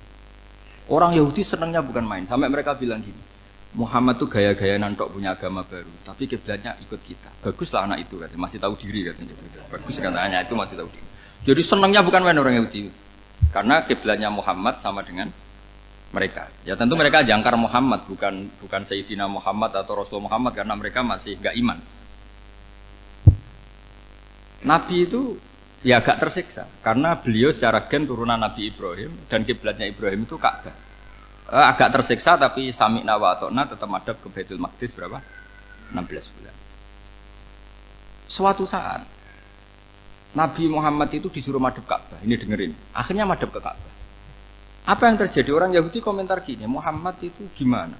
Dia di perantauan, rindu sama keluarganya. Terus rindunya itu diaplikasikan jadi perilaku agama. Jadi dia madhab Ka'bah dianggap kangen. Kayak saya kan orang Rembang. Rembang itu apanya Jogja? Timurnya apa-apanya?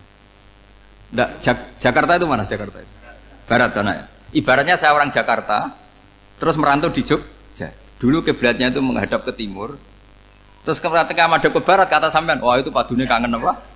Keluarga. Juga kurang ajar orang Yahudi. Jadi orang Yahudi itu memang paling pinter bully. Makanya kalau sampean tukang bully itu ya agak-agak ya enggak. Saya enggak ngomong agak ya, pokoknya agak-agak itu. Ya. Pinter bully orang Yahudi. Makanya enggak ada orang debat sepinter orang Yahudi. Yang bisa ngalahkan hanya Tuhan itu. Orang Yahudi yang bisa ngalahkan hanya Tuhan. Sayyidina Ali orang paling terkenal cerdas. Itu kalau sama orang Yahudi itu pusing. Karena ya apa logikanya itu? Saya beri sekian contoh. Ada orang Yahudi tanya gini, Muhammad, kalau kambing mati itu yang bunuh siapa? Ya Allah, mati langsung itu. Agama kamu itu aneh, Mak. Yang langsung sentuhan Allah haram, tapi yang lewat tangan-tangan jahil manusia malah halal. Harusnya itu yang halal kan orisinil, langsung Allah yang bunuh. Jadi uteknya itu aneh, dari cara berpikir itu aneh. Nah cara sampean nih kan, nak halal pangan kue. Tapi Nabi kan nggak boleh bertutur kata kasar gitu. Kalau yang jadi Nabi saya untalan ngono kan gitu. Tapi Nabi kan nggak boleh kasar. Jadi Nabi itu problem karena nggak boleh apa? Kasar. Kalau kita kan gampang, wis nak halal untalan kan selesai, Pak. Tapi Nabi nggak boleh kasar gitu. Jadi nak jadi nggak Nabi, nggak sampean itu kan enak. Mau keliru ya pantas, mau apa saja pantas. Karena kan nggak panutan. Kalau Nabi nggak bisa meluruskan kebenaran itu harus tetap sesuai akhlak. Ya jadi agak kerepotan. Makanya punya Umar alhamdulillah ada yang nggak perlu aturan itu. Jadi enak. Jadi ya itu memang aturannya harus itu. Coba Nabi itu perang tapi nggak boleh bunuh. Kayak apa susahnya? Beliau jadi sasaran tembak tapi nggak boleh bunuh. Kalau sahabat kan enak, duel, relax, santai, bisa tarung. Kalau Nabi nggak boleh. Makanya Nabi meskipun ikut perang terus gak ada sejarah orang yang dibunuh. Ya, hanya satu peristiwa itu pun dibaca orang kafir, ditangkis Nabi, pedangnya kembali ke dia mati. Tapi gak ada yang Nabi. Karena Nabi kalau pembunuh nanti itu terus kayak pendekar kan, dengan susah juga punya Nabi kok. Habis perang saya Nabi tanya, Muhammad habis serang berapa? 1000. Ya repot juga punya Nabi mantan apa? Pembunuh, meskipun yang dibunuh orang kafir. Tapi kan kayak apa ya? Fitrah manusia itu akan menolak kepemimpinan orang yang gitulah pokoknya nggak bisa diterangkan itu. Makanya Nabi itu nggak pernah bunuh, meskipun kayak apa musuhnya tapi nggak pernah bunuh. Untungnya di sekeliling orang-orang yang tadi. Jangan bilang itu suka bunuh ya, pokoknya perang gitu ya. Perang dengan bunuh itu beda loh ya. Kalau perang itu fair apa? Fair. Sampai mana tadi? Nabi Ibrahim ya tadi. Makom tadi saya ulang lagi. Nabi Muhammad menghadap ke Baitul Maqdis itu hanya Allah nuruti. Ini loh Nabi betul. Tahu betul bahwa di antara syariat adalah Baitul Maqdis karena semua Nabi pernah berkiblat Baitul Maqdis. Tapi Nabi ketika menghadap ke Ka'bah, Nabi juga dibilangin sama Allah. Ini loh syariat yang benar karena Ka'bah juga kiblat sing a'taku, lebih tua ketimbang Baitul Maqdis. Maka disebut Ka'bah Atiqah.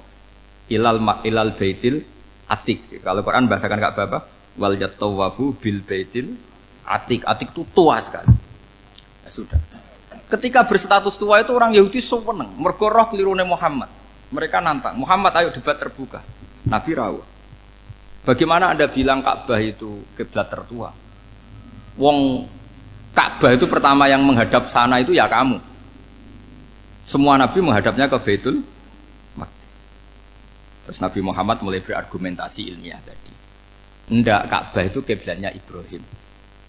Jadi Ibrahim dulu itu yang mulai dulu kiblatnya itu di Ka'bah. Terus orang itu tanya buktinya apa? Terus dijawab fihi ayatum bayinatum maqam Ibrahim. Ternyata di situ ada jejak kakinya Nabi Ibrahim, yaitu batu yang diinjak beliau ketika bangun Ka'bah. Itu argumentasi ilmiah. Lah bareng orang Yahudi kehilangan ilmu itu gobloknya orang Yahudi. Makanya yang bisa mengalahkan Yahudi hanya Allah Subhanahu wa taala. Luang Ibrahim saja golongan kita, pengikut kita. Ibrahim itu pengikut Yahudi. Wah itu Nabi mulai senyum-senyum, mulai tertawa-tawa. Wah itu goblok, orang terdidik. Karena itu ibaratnya kayak kamu bilang Soekarno itu pengagum Puan Maharani. Kira-kira seperti itu. Soekarno itu pengikut Puan. Karena Yahuda itu Yahuda bin Yakub bin Ishak bin Ibrahim. Saya ulang lagi ya, nasabnya Yahudi apa? Yahuda bin Yakub bin Ishak bin Ibrahim. Jadi Ibrahim itu mbah keempat dari Yahuda. Tapi karena mereka kalah debat, Ibrahim itu pengikut Yahudi, itu sama dengan bilang apa? Soekarno itu pengikut Puan Maharani. Itu kan jadi aneh. Atau Gus Dur pengikut Mbak Yeni atau Mbak Hasyim Asy'ari pengikut Mbak Yeni, itu kan aneh. Wah, akhirnya sama Allah diingatkan. Makanya ada ayat ha antum haula hajjatum fi malakum bi ilm falimatu hajuna fi ma laysa lakum bi ilm. Perjanjian debat ini semuanya harus ilmiah. Tapi kenapa perdebatan Anda malah ndak ilmiah? Akhirnya orang Yahudi iftadohu, malu semua. Wah, semuanya Muhammad itu satu-satunya kekalahan orang Yahudi. Tapi ayat-ayat seperti ini itu enggak populer. Ayat ha antum haula'i hajastum fi ma lakum bi ilm falimatu hajuna fi ma laysa lakum bi. Jadi Islam, betapa hebatnya Islam. Kalau debat harus ilmiah. Dan Kanjeng Nabi menantang, ini perjanjian kita debat ini ilmiah. Kenapa sekarang jadi tidak ilmiah? Yaitu kamu mengatakan Ibrahim itu pengikut Yahudi, padahal Ibrahim dengan Yahudi itu dulu Ibrahim. Hanya Yesus kalah, mat. Tapi tetap ra Islam. Tapi nah, makanya terus Ka'bah dibuktikan ketuaannya lewat apa? Fihi ayatum bayinatum maqamu Ibrahim. Itu bukan makom kuburan. Karena makamnya Nabi Ibrahim tetap di Hebron, tembuti Palestina. Kira-kira itu Palestina. Jare Israel yo ning Israel, mbol apa nang ndi. Jare ning Israel yo ning Israel, jare Palestina ning. Saya pernah ziarah ke sana di Hebron. Di makamnya Nabi siapa? Ibrahim. Jadi jelas ya. Jadi nasa mansuh itu ketentuan yang dikehendaki Allah Subhanahu wa taala untuk menguji loyalitas manusia, menanggalkan semua akalnya. Makanya saya mohon sekali siapapun yang ngaji saya dimanapun, sekali-kali manusia itu harus menanggalkan akalnya. Sekali Anda pakai akal, maka Anda akan ingkar dengan nasa mansuh. Nasa mansuh itu hukum yang direvisi, yang dibatalkan. Makanya orang Yahudi lagi-lagi pinternya orang Yahudi. Provokasi orang-orang yang Islamnya belum kuat, diprovokasi gini. Ungzuru ila Muhammadin tahayyara fi din yukhillu yawman wa yuharrimu ukhra. Lihat itu Muhammad, dia kebingungan cara beragama. Kadang bilang A, besok bilang B. Jadi nasa mansub dianggap satu bentuk kebingungan. Gak kurang ajar tapi. Wah, akhirnya sebagian orang yang murtad. Makanya nasa mansub itu satu peristiwa yang menjadikan banyak orang murtad. Karena diprovokasi orang Yahudi bahwa itu bentuk kebingungan Muhammad. Akhirnya terus saya qulu sufa minan nasi ma wallahum an qiblatimul lati kanu alaiha. Nah, kelirunya orang Yahudi adalah ternyata nasa mansuh yang dipilih Rasulullah itu semuanya ada di Taurat dan Injil. Termasuk di Taurat dan Injil disifati dan Nabi yusolli ilal qiblatin, bahwa Nabi ini akan bersolat dengan dua kiblat. Makanya tetap ditantang. Kul fa'tu bittaurati fatluha in kuntum shadiqin. Kalau kamu tidak percaya bahwa saya ini orisinil, ayo bareng-bareng mengkaji Taurat. Tapi mereka tidak siap mengkaji Taurat. Karena Taurat semuanya mendukung Rasulullah Muhammad SAW. Fatluha in kuntum shadiqin. Makanya ini penting sekali ngaji. Jadi perdebatan itu macam-macam. Dan itu pinternya orang Yahudi. Ungzuru ila Muhammadin tahayyara fi dini yukhillu yawman wa yuharrimu ukhra. Ini penting sekali. Makanya nasa mansuh itu uji loyalitas. Itu Imam Malik kalau mencontohkan ke Imam Syafi'i. Saya berisikan contoh fikih. Ini saya melanggar waktu ini. Ini sudah berapa? Saya yang tidak mengesahkan diri saya. Ya misalnya ini ya, ini kertas bawa ya, ini kertas saya bawa. Terus ini tak kasih uang misalnya, uang 100.000. Atau kalau contoh Imam Syafi'i dulu dididik Imam Malik begini. Ya Syafi'i, kalau kamu punya dua budak, dua pembantu, kalau dulu kan masih ada budak, dua pembantu lah kira-kira. Seneng mana, yang cerdas sama yang goblok? Seneng yang cerdas. Kalau yang nurut sama yang bantahan, seneng yang nurut. Lah yang nurut itu yang goblok. Makanya tinggal dibalik saja. Kamu tak beda ya. Seneng mana punya istri yang cerdas apa yang goblok? Coba jawab. Atau ibu-ibu, mbak-mbak ini, seneng mana punya suami yang cerdas atau yang goblok? Kalau cerdas gak bisa diakali, tapi goblok nurut tapi ya kadang di sini kan di sini. Nah, itu kan antar manusia. Masalahnya kita menghadapi Allah Subhanahu wa taala yang semua kita pasti bodoh. Kita menghadapi Allah Subhanahu wa taala yang semuanya kita pasti bodoh. Allah jelas ngendikan wa kanal insanu dzaluman jauhlah, manusia itu banyak dolimnya. Dolim itu sifat mubalaghah. Kalau orang dolim sekali dolim, kalau sering zalum, kalau jahil biasa jahil, kalau banget jahile jahul. Bahasa Arab kan gitu memang. Ghafir, pengampun biasa. Kalau ghafur selalu mengampuni. Syakir, makanya sifatnya Allah Ta'ala ikut wazan fa'ul semua. Ghafur, syakur, atau diikutkan wazan fa'al. Kalau goblok biasa jahil, goblok banget jahal kan itu. Kafir biasa kafir, kalau kafir banget kafar. Ya, jadi wazan balagha itu bisa fa'al, bisa fa'ul ya. Kafirin, kafar atau kafur. Paham ya? Malah kok malah ngaji nahwu. Ya, tapi ini memang perangkatnya ya. Ini kan perang mau tidak mau. Makanya misalnya Allah tidak suka kulla kafarin banget kafir ya, Pak. Paham ya? Kulla khawanin banget khianate. Kalau khain khianat biasa, kalau khawan sering khianat. Lah manusia itu kata Allah apa? Zaluman. Wis banget dolime, banget bodoh. Itu kalau yang ngarang hikam mencontohkan tuh gini, manusia itu pas bener saja salah, apalagi pas salah. Jadi manusia itu kata imam yang ngarang hikam itu, man itu kanat mahasinhu masawiyah, fakih fala takunu masawihi masawiyah. Ketika baik saja buruk, apalagi ketika buruk.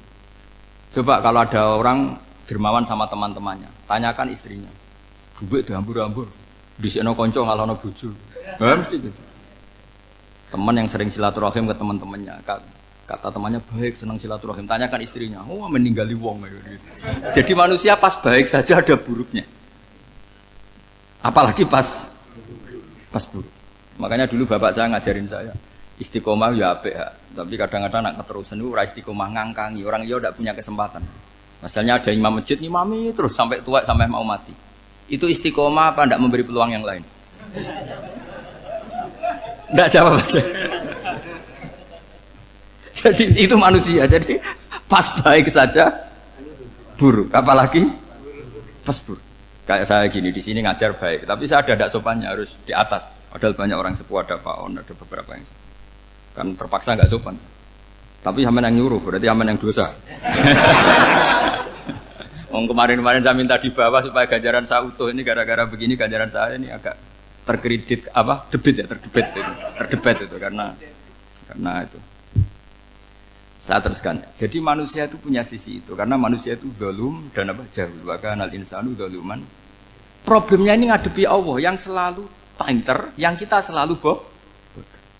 Misalnya gini, kamu ditanya Allah, ini contohnya Imam Malik, ikla hadi sokhroh fa inna tahtaha dhahaban. Coba bongkahan batu itu kamu angkat, di bawahnya ada emas. Lalu budak yang pinter berlogika, oh disuruh buka itu karena ada emas toh. Berlogika. Kalau budak yang goblok enggak, ya disuruh ya diangkat saja. Ada emas apa enggak karena perintah ya diangkat. Yang satu nurut karena perintah, yang satu nurut karena ada emas, ada sesuatu. Logikanya suatu saat Tuhan tuh hanya bilang gini tok, ikla hadis sokhroh, batu itu angkat. Yang nurut yang goblok permanen tadi kan langsung ngangkat. Yang pinter, ini ada apa lagi Gusti kok harus diangkat? Ya gak ada apa-apa, nyuruh saja kata Allah gitu. Oh tidak bisa, sesuatu harus ada alasannya.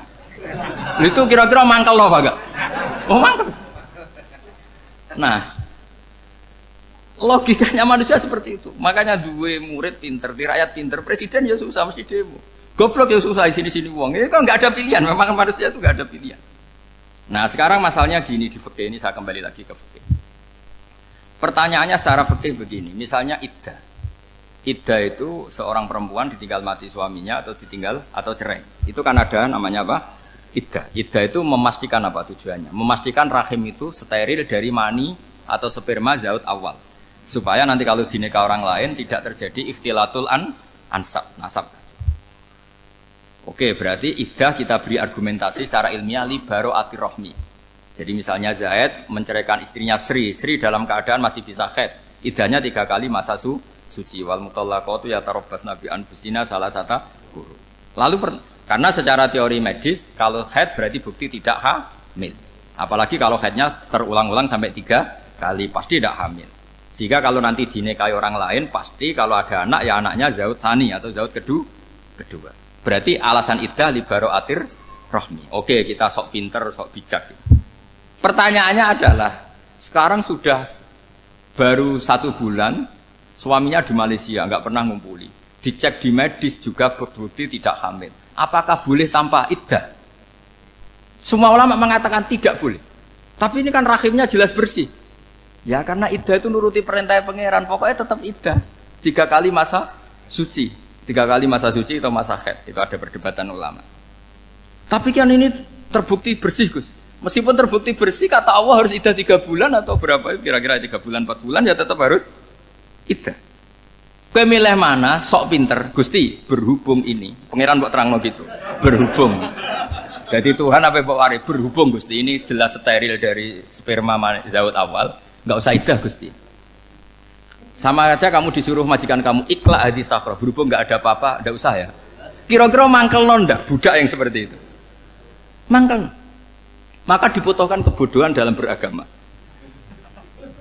Betul itu memang. Makanya Nabi itu unik. Pernah bilang itu gini. Aksaru ahlil jannah al-bulu. Aki-aki penduduk swarga itu al-bulu. Wong goblok-goblok. Maksudnya goblok yang jenis ini. Bukan goblok betulan. Maksudnya goblok jenis ini itu ya tetap pinter. Tapi pinternya dibuang. Pura-pura goblok demi samina. Jadi saya misalnya kok pinter. Pinter dan goblok tadi. Sekaligus. Pinter dan goblok. Ya baha ikhla hadis sokhra fa inna tahta hadaban. Tak angkat. Karena saya tahu di bawah ada emas. Tapi di hati saya sajane ya mergo perintah. Suatu saat kalau disuruh Allah ikhla hadis sokhra, perintah ya tak angkat. Ya sudah. Jadi ya pinter ya goblok. Saya tahu namanya perintahnya Allah pasti ada hikmahnya. Hikmahnya itu adalah libaro atir rohmi. Tapi hikmahnya jadi kawula adalah nurut perintah Allah, cek tahu alasannya maupun tidak. Lah di sini ada illatul hukmi untuk membangun kecerdasan, tapi ada loyalitas untuk membangun ubudi. Ya, bahwa kita ini kawula roh tetap loyal. Makanya tadi pagi saya cerita Sayyidina Umar. Sayyidina Umar kayak apa cerdasnya? Tapi tetap ubudi ya. Yaitu Rasulullah SAW sering dibully orang kafir. Muhammad tuh gaya-gaya nantok. Wong ora oleh nyembah berhala, ora oleh nyembah watu, jebule ini nyembah Hajar Aswad. Karena dilihat dari jauh kan tetap nyium Hajar Aswad.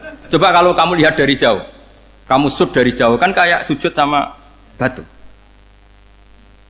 Makanya Sayyidina Umar karena orang kafir masih cara berpikir gitu, tiap nyium Hajar Aswad itu komentar gedumel itu. Alim tu annaka hajarun la tadurru wa la tanfa. Walau la anni ra'aitu Rasulullah qabbalaka ma qabbaltuka. Aku ronake watu ya ora mandoroti ra manfaati. Kalau saja saya tidak melihat Nabi nyium kamu, saya tidak sudi nyium kamu. Jadi tidak berdoa doa mustajab itu tidak gerutu.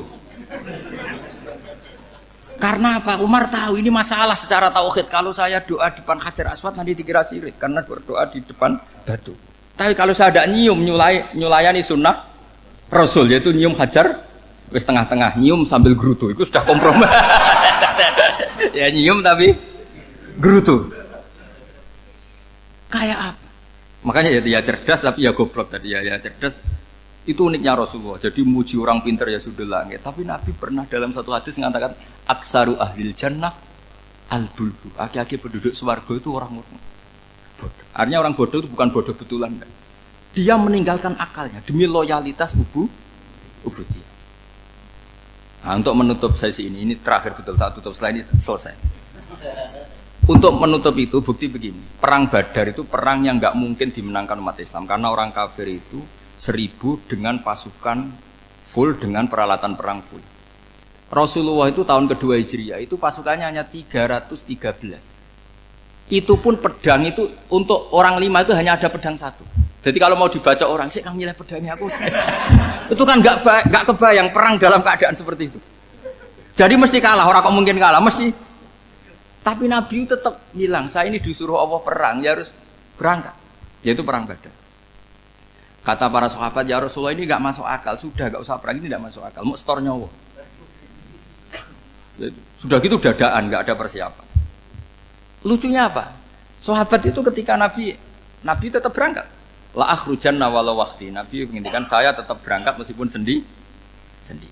Setelah Nabi berangkat sekian meter, tuh sahabat ikut semua. Kata Nabi, lah kamu kok ikut? Ya ikut saja. Kata kamu mesti kalah. Ya anggap saja setor nyawa. Demi loyalitas pada jenengan. Itu makanya nggak ada periode sebaik periode sahabat. Tapi yang gerutunya jalan. Karena gerutu ini bawaan ilmiah. Makanya kita loyal sama presiden. Tapi yang nggak cocok ya gerutunya jalan. Tapi bawaan mencintai Indonesia tetap jaga stabilitas. Itu bawaan cinta Indonesia, bukan cinta pejabatnya kadang. Gerutunya jalan. Tapi bawaan loyal sama Indonesia tetap mengaku.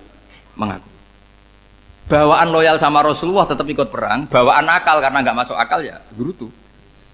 Dan itu uniknya Quran itu mengapresiasi itu dan dianggap enggak masalah. Saya bacakan ayatnya.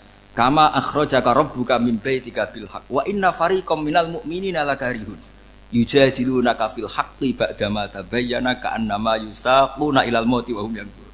Peristiwa Badar ada peristiwa kamu itu keluar untuk perang. Sahabat kamu ngikuti, tapi mereka lakarihun, enggak senang sebetulnya. Karena enggak masuk akal. Ya geremeng tapi ya derek. Yujadilunaka fil haqq, mereka mendebat kamu dalam kebenaran. Jadi ya Rasulullah wong perang karuan kalah jenengan lakoni alasane nopo? Lah kowe kok melok? Ya saya harus ikut jenengan Nabi. Itu unik. Kalau orang sekarang mana mau, kalau nggak masuk akal nggak mau melakukan. Coba misalnya istri kamu belajarnya dikurangi, anggap saja petualangan latihan hidup di masa lalu, nggak mau. Padahal petualangan itu hal yang indah. Petualangan itu kan hal yang indah, kan nggak mau. Oh ngirit aja alasan. Tapi lucunya kalau dijak camping bermiskin-miskin di hutan mau. Karena karpe dhewe, tapi nak suami yang ngongkon. Ayolah seminggu ini kita model miskin, anggap saja petualangan masa lalu. Enggak mau. Karena pinter, apa? Coba kalau bodoh. Ya ngono ya apa-apa Mas. Tapi resikonya nak bodoh, pas kamu sakit ya dibiarin. Karena dia melihat sakit kan biasa, namanya manusia. Makanya ini pilihannya susah, hidup itu masih susah makanya ini. Jadi uniknya Quran gitu, Quran itu membolehkan psikologi manusia. Makanya Allah ngendikan kutiba alaikumul qital wa huwa kurhul lakum. Ya saya tahu kamu tidak suka perang. Allah yang ngakui wa huwa kurhul, enggak apa-apa. Tapi ketidaksenangan kita harus dilawan demi mengikuti Allah dan misalnya perempuan Allah juga gitu, wa ashiruhunna bil ma'ruf. Gauli istri kamu muamalah secara baik. Kata Allah fa in karihtumuhunna fasa antakrahu syai'a wa ja'alallahu fi khairan katsira. Mungkin ada watak yang kamu tidak suka, tapi di situ ada kebaikan. Allah ngaku yang namanya suami mesti ada watak yang enggak suka dari istrinya. Juga sebaliknya lebih banyak lagi yang suami istri kamu tidak suka watak kamu. Juga enggak suka hidung kamu, wajah kamu banyak lah enggak disuka. Tapi demi kestabilan negara suami istri ini, mereka loyal, justru itu bagus. Maka jagalah ilmu, juga jagalah loyalitas. Itu yang perlu saya utarakan. Jadi makanya agama ini dibangun dua. Satu kecerdasan hikmah, yaitu ya al-hukmu yaduru ma'ilati wujudan wa adalan. Tapi juga ada ubudiyah, bahwa agama ini milik Allah. Maka sami'na wa ata'na. Karena begini logikanya, saya ulang lagi masalah batu. Iqla hadis sofra fa inna tahta hadaban. Terus saya angkat. Pembantu saya ngangkat. Dia saya gaji atas nama apa? Nurut kan? Atas nama menemukan emas apa atas nama nurut? Nurut, karena emas itu juga penemuan saya, milik saya. Ngangkat batu yang nggak ada emasnya juga atas nama nurut. Jadi rapot yang saya berikan ke pembantu saya itu tentang nurut dan tidak nurut. Saya kan tidak peduli dengan cerdas dan tidak cerdas. Itu kan tidak sesuatu yang menguntungkan saya. Nah Allah juga gitu. Kecerdasan kamu, pinter kamu itu tidak menguntungkan Allah Subhanahu wa Ta'ala. Karena Allah itu tidak butuh pinter kamu, cerdas kamu.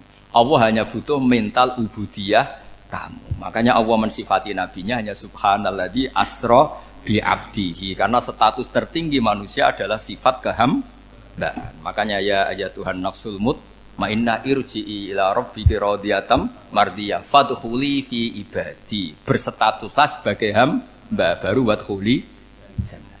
Nah kalau kamu berstatus hamba ya harus baik, gak usah kalian bantah. Coba kalau kamu rasional, ya Allah kenapa bikin surga nanti-nanti? Engkau kan bikin sekarang, ngapain repot-repot nanti? Jadi kacau semua agama. Makanya yang perlu didahulukan adalah status ya Tuhan nafsul mutmainnah irji'i ila rabbiki radiyatan mardiyah fadkhuli fi ibadi. Masuklah berstatus sebagai hamba saya. Khasnya hamba tadi ya cerdas, karena semua yang diperintahkan Allah pasti ada hikmahnya. Tapi kecerdasan ini kadang kita tinggalkan demi loyalitas ubudiyah. Ya ngoten mawon, minta maaf. Assalamualaikum warahmatullahi wabarakatuh.